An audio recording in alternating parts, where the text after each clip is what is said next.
আচ্ছা বেটা বলো তো, তুমি আমাকে বেশি ভালোবাসো না তোমার মাকে বেশি ভালোবাসো? বাবা আমি দুজনকেই ভালোবাসি। তার মধ্যেও তো একজনকে আছে যাকে বেশি ভালোবাসো। কিন্তু আমি দুজনকেই ভালোবাসি। আচ্ছা বলো, তোমার মা যদি গোয়ায় থাকে আর আমি যদি মুম্বাই থাকি, তো তুমি কোথায় যাবে? আমি গোয়া যাবো। এতে বুঝাই গেল যে তুমি তোমার মাকে বেশি ভালোবাসো। কিন্তু আমি দুজনকেই ভালোবাসি। আচ্ছা বেটা বলো তো, তোমার মা যদি মুম্বাই থাকে আর আমি যদি গোয়ায় থাকি, তাহলে তুমি কোথায় যাবে? তাহলে আমি মুম্বাই যাবো বাবা।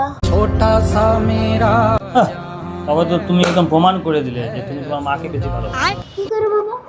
এবার তো তুমি গোয়া বললে নাই, মুম্বাই বললে। গোয়া বললে আমি বুঝে যেতাম তুমি আমাকে বেশি ভালোবাসো। একবার তো গোয়া গেলাম বাবা, এবারে তো মুম্বাই যাবো না।